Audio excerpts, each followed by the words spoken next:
Como en 2015, fallo de la Corte en favor de las provincias y en contra del gobierno. ¿Cómo impacta a las cuentas provinciales y a las cuentas del Estado Nacional en el medio de esta crisis? Estamos con nuestro móvil y Carla Ricciotti para tratar este tema. Hola Luciana, buenas tardes. Sí, así es. Hoy la Corte determinó que tanto la quita del IVA a algunos alimentos de la canasta básica como la reducción del impuesto a las ganancias no puede afectar a los fondos coparticipables, y esto a raíz de una demanda por parte de las provincias que sintieron afectado su patrimonio con estos descuentos que se hizo después de las PASO por parte del gobierno nacional en estos anuncios de algunos beneficios para toda la población. Bueno, lo cierto es que para analizar esto, y que bien vos decías recién, de qué manera afecta los ingresos de las provincias, este fallo, y de qué manera afecta los fondos que percibía el gobierno, que tenía pensado percibir el gobierno a raíz de esta quita de impuestos a nivel nacional. Bueno, y es por eso que estamos con el economista Javier Curcio. Javier, ¿qué tal? Buenas tardes, gracias por recibirnos. ¿De qué manera impacta esto en las arcas del gobierno? ¿Qué tal? Buenas tardes y mucho gusto y muy bueno poder conversar sobre este tema.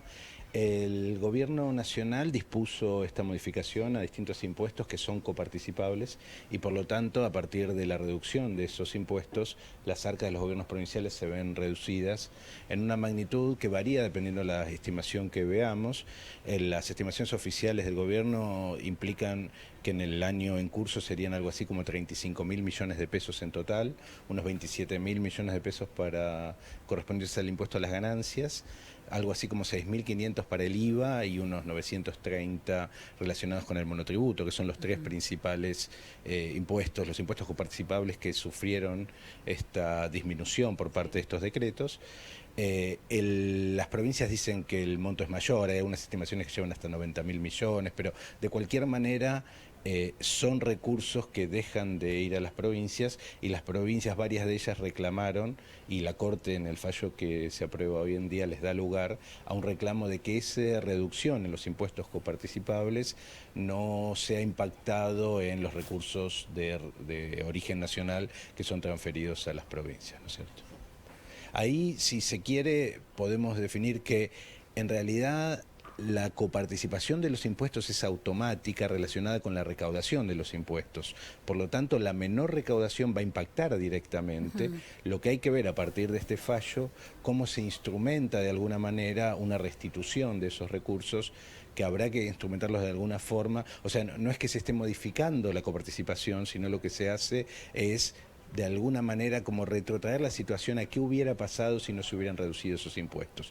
Toda esa cuenta es muy compleja porque depende de ciertos impactos indirectos y demás. Javier, y supongo que sí, implica una solución, digamos, que va a haber que consensuar entre la nación y las provincias detrás de eso, ¿no?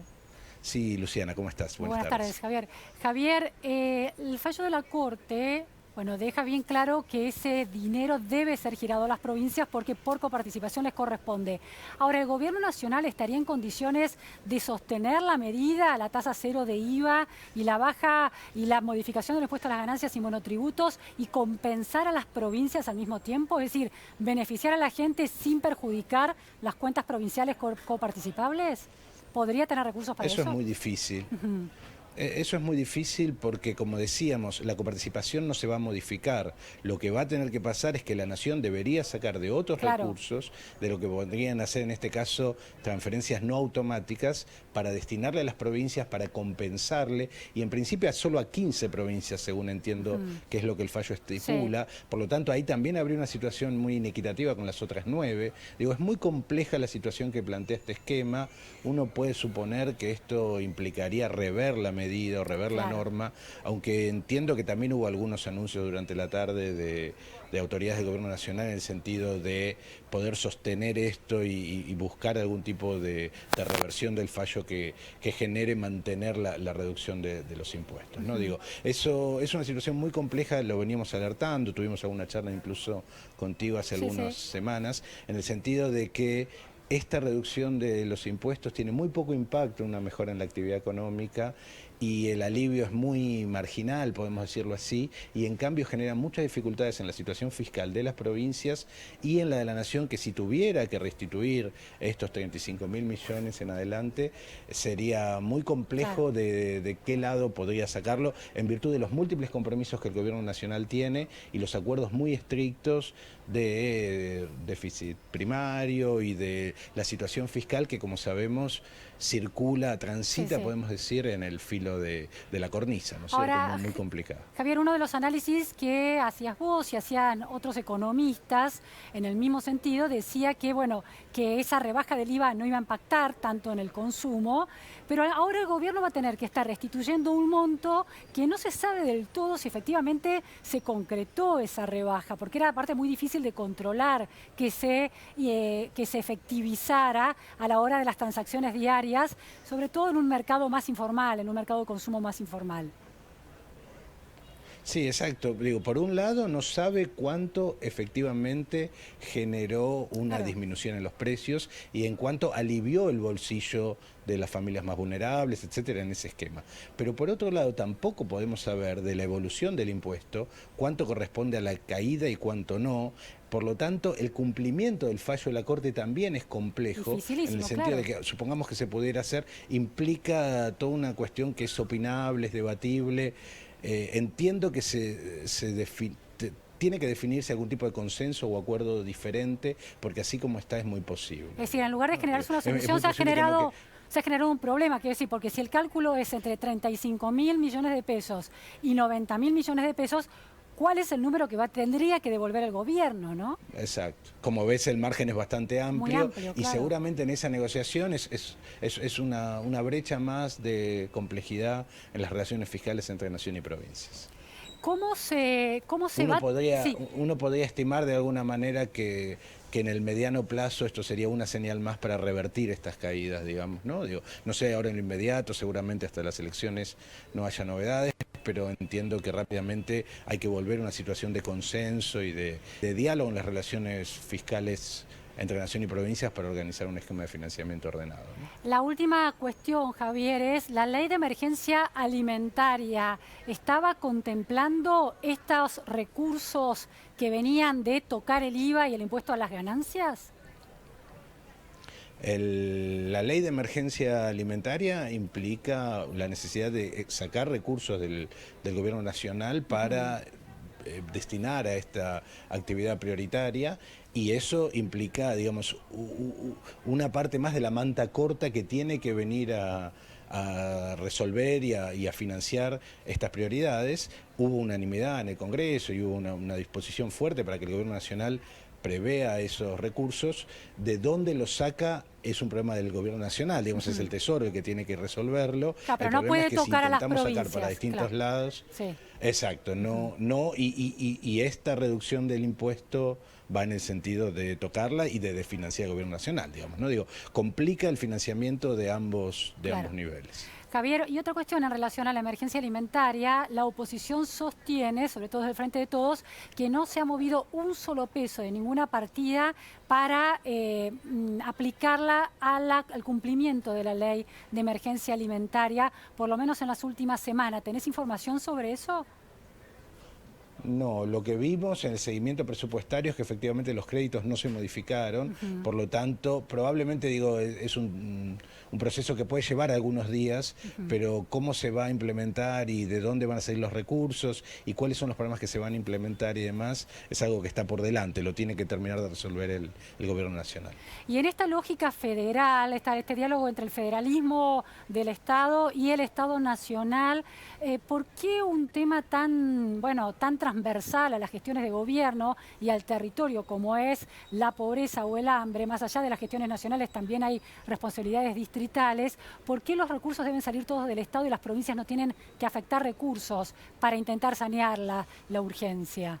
¿Cómo es la lógica? No, yo diría, en el marco de la descentralización, las grandes potestades vinculadas con esas respuestas están en las provincias, y lo que la emergencia establece es que la nación está auxiliando por encima de la respuesta provincial, y por eso es que el Congreso Nacional le da esta obligación al Ejecutivo Nacional para que se haga cargo por encima del contexto que ya existe, y por eso es que el Gobierno Nacional tiene que resolverlo. Ahora, eso no quita que las provincias no estén haciendo su aporte por encima de eso, y en todo caso es parte de todo ese complejo sistema de quién hace qué entre nación y provincias, con todas las dificultades que tiene en términos de las inequidades territoriales, en el sentido de que cuando uno se descentraliza y lleva al nivel de las provincias estas respuestas, Sí. las posibilidades de respuesta de las provincias más vulnerables es mucho más débil de aquellas que están mejores posicionadas, ¿no? Entonces ahí el Gobierno Nacional debería compensar o de alguna manera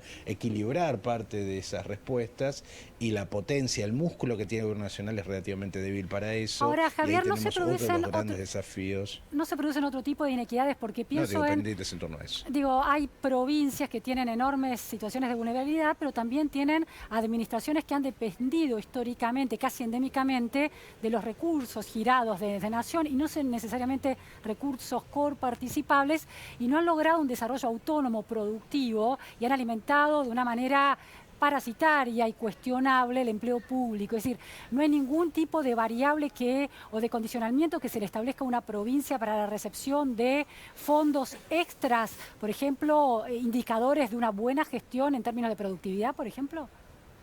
¿Sería una buena idea hacerlo? Una discusión muy Sí, es una discusión muy compleja, porque vos por un lado tenés que compensar las situaciones más desfavorables, pero sin desincentivar a las posibilidades de mejorar, digamos, con los recursos propios de cada provincia, las respuestas de cada caso, ¿no es cierto? Entonces ahí hay un equilibrio en hasta qué punto auxiliamos y apoyamos a estas situaciones más desfavorables, especialmente en las provincias del norte del país, ¿no es cierto?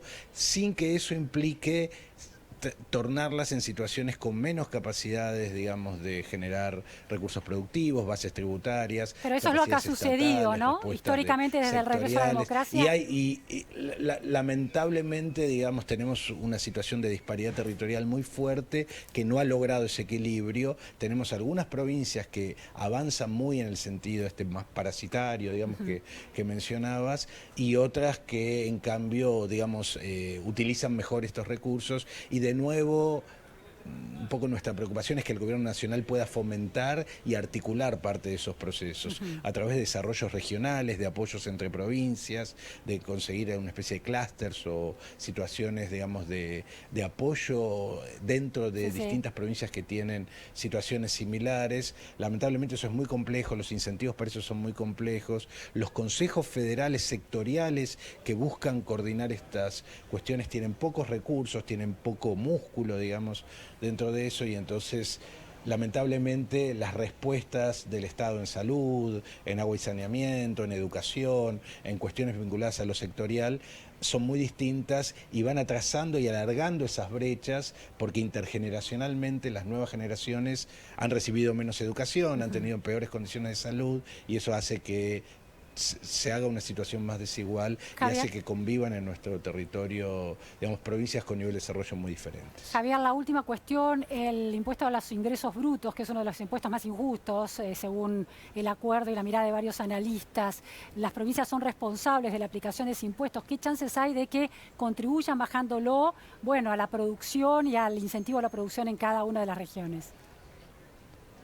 Ese es otro gran desafío, un desafío firmado por los gobernadores con el Gobierno Nacional, en la medida en que la restitución de transferencias automáticas, dentro de ellas parte de la coparticipación que ahora está en pugna con esta reducción de impuestos, implicaba, entre otras cosas, que ellos iban a ir reduciendo algunos alícuotas del impuesto a los ingresos brutos. La crisis y la situación compleja, digamos, del acuerdo, de los convenios, digamos, que surgen de ese acuerdo, han puesto un poco en demora y no está implementándose al ritmo que se esperaba, al menos, este tipo de acuerdos, y por lo tanto ese es otro de los temas pendientes en ese ordenamiento de las cuentas fiscales provinciales, que necesariamente tiene que reducir. Hoy la base tributaria de ingresos brutos es 75 u 80% del total de los recursos propios provinciales. Y un impuesto que castiga la cadena de producción, ¿no? Claro, muy distorsivo, exactamente. A los pequeños productores tienen muchos problemas, y necesariamente tenemos que avanzar en en el sentido de modificarlo, reducirlo y compensar esa caída de ingresos con otros ingresos nacionales o provinciales que sean más progresivos. Bueno, y con empleo y con mejor, producción y genuina, ¿no? Y empleo genuino también. Exactamente, ¿no? Claro. exactamente. Muchísimas gracias. Es un círculo virtuoso productivo que nos permite. Muchísimas gracias, Javier Curcio. Muchísimas gracias, Carla Ricciotti, desde allí.